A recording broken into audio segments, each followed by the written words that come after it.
Hello students, N के Mittal law class में आपका स्वागत है। मेरा नाम निधि मित्तल है। कल हमारा जो टॉपिक स्टार्ट हो चुका था वो था बेलमेंट। कल हमने वहाँ पर बेलमेंट किसे कहते हैं, बेलमेंट का मीनिंग क्या होता है, बेलमेंट के एसेंशियल एलिमेंट्स क्या होते हैं, उन सब के बारे में बात करा था। चलिए एक बात बताते हैं, एक बात सुनो। बेलमेंट जिसको डिफाइन करा गया है सेक्शन 148 में। ए है, उसके पास एक साइकिल है, वो इस साइकिल को बी को दिया। यहाँ पर ए कौन है, ए हो गया बेलर। साइकिल दिया गया बी को एज अ बेली। साइकिल दिया गया बी को एक पर्पस के लिए।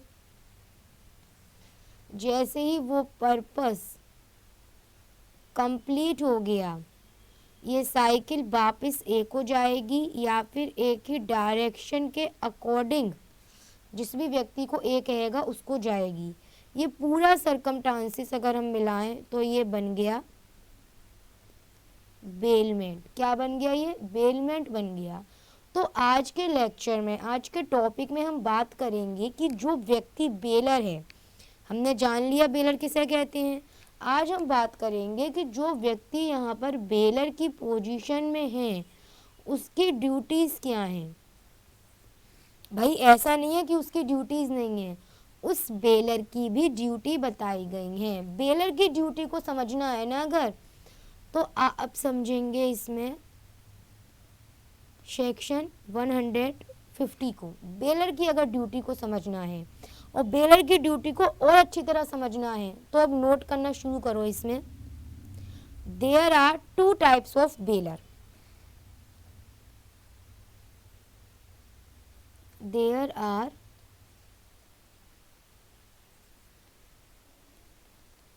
To types of bailor. Number 1 bailor लिखो,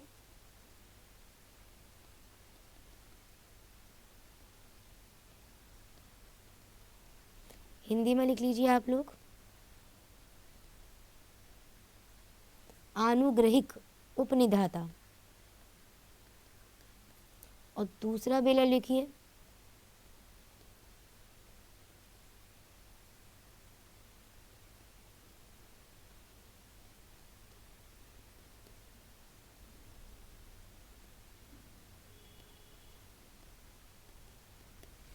क्लियर है। ये दो बेलर हैं। कौन से सेक्शन की बात हो रही है, सेक्शन 150 की बात हो रही है। अब सबसे पहली बात यहाँ पर इस संबंध में ये आती है, समझ लेना, ये वाला जो बेलर है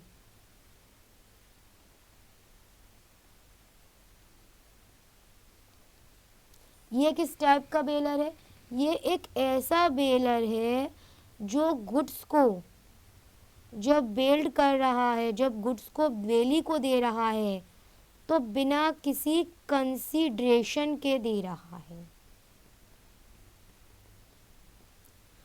पर इसका मतलब ये नहीं हुआ यहाँ पर कि इसकी कोई ड्यूटी ही नहीं बनेगी, इसकी भी ड्यूटी बनेगी।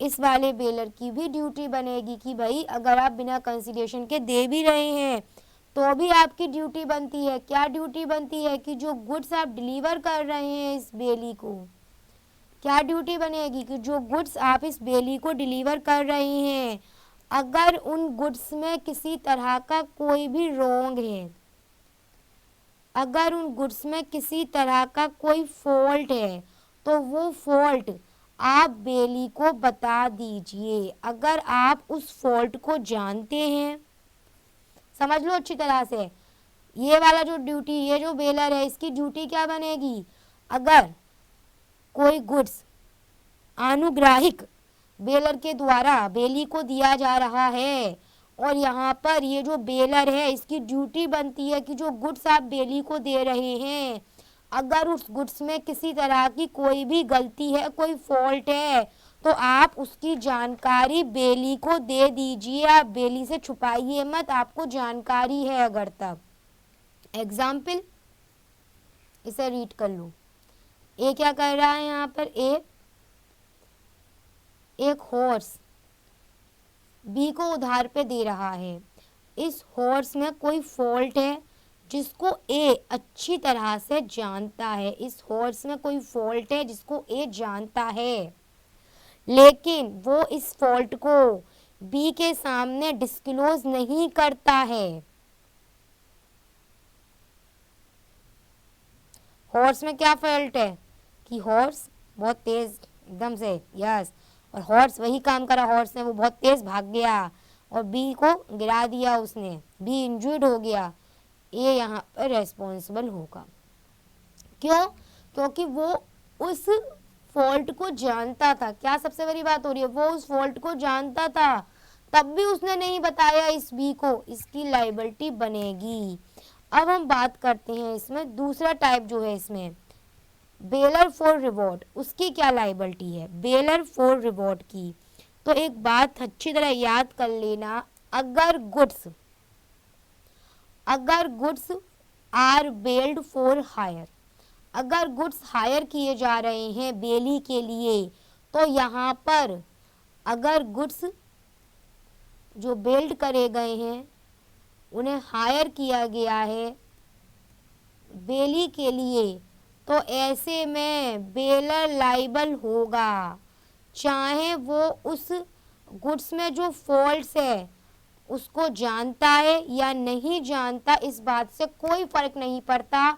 अगर बेली को कोई लॉस होगा तो उसके लिए इस बेलर की लाइबिलिटी बनेगी ही बनेगी। Example, A higher a carriage of B, देख लो क्या लिखा है, A higher a carriage of B, the carriage is unsafe though B is not aware, A higher a carriage of B, the carriage is unsafe, B नहीं जानता कि जो carriage वो ए को हायर कर रहा है वो कैसी है, वो अनसेफ है, ए इंजुरिड, वो नहीं जानता, ठीक है, लेकिन यहाँ पे डिफेंस में नहीं जा सकता उसकी लाइबिलिटी बनेगी, बी लाइबल होगा, जो इंजुरी यहाँ पर बी ए को पहुंच रही है उसके लिए वो लाइबल माना जाएगा।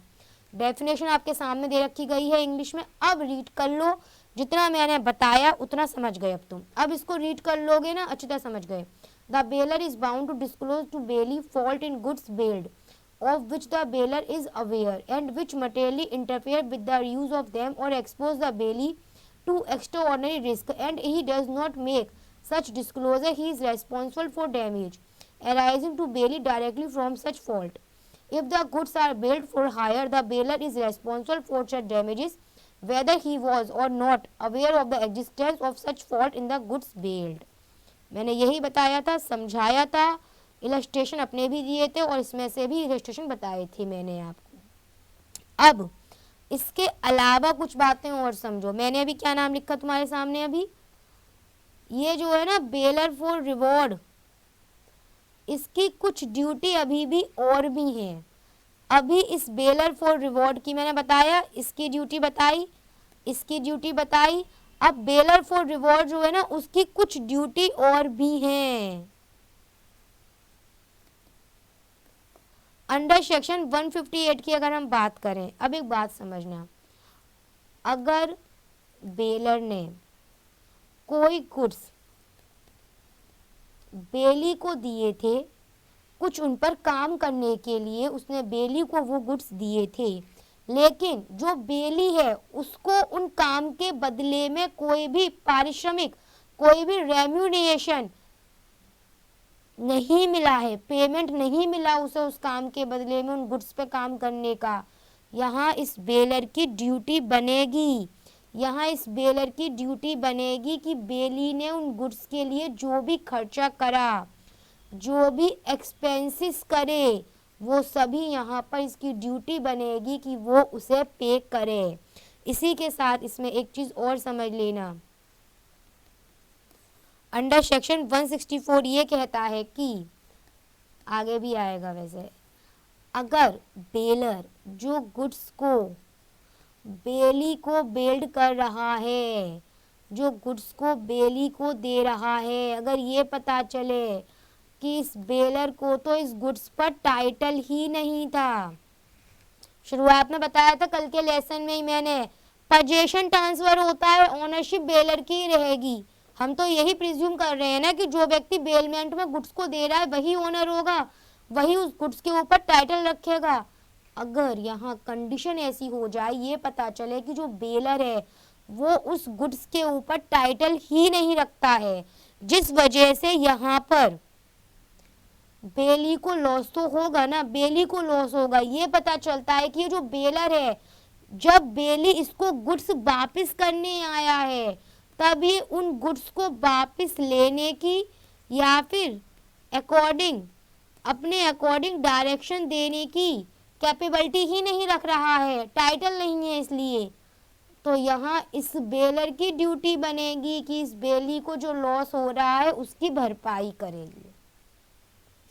रीड कर लीजिए, अभी बताया था section 158, repayment of by bailor of necessary expenses whereby the condition of bailment the goods are be kept or to be carried or to have work done upon them by the bailee for a bailor and the bailee is to receive no remuneration.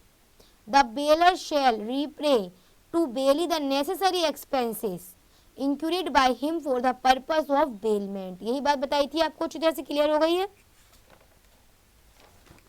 हाँ, चलिए फिर इसी के साथ अपनी यहाँ पर हमारी तरफ से ड्यूटीज ऑफ बेलर कंप्लीट हो रहा है। Duties of baler, remember it. कल की जो आपको क्लास मिलेगी उसमें हम बात करेंगे बेली की क्या ड्यूटीज हैं, और बेली की ड्यूटीज वास्तव में बहुत ज़्यादा हैं, हमें उनको समझना है। एक मोस्ट इम्पॉर्टेंट क्वेश्चन है, कई बार ये पेपर में पूछा जाता है कि बेली की क्या ड्यूटीज़ हैं, तो कल हम इसके बारे में बात करेंगे। फिलहाल इसी के साथ अपनी हम क्लास यहाँ पर अब कंप्लीट कर रहे हैं। और एक बात और कहना चाहूँगी, अगर आपको ये क्लास अच्छी लग रही है, आपको लग रहा है कि आपके लिए बेनिफिशियल है, तो प्लीज़ मुझे कमेंट बॉक्स में अपना रिप्लाई आप ज़रूर दीजिए कि क्लास आपके लिए किस हद तक बेनिफिशियल रह रही है। Thank you so much.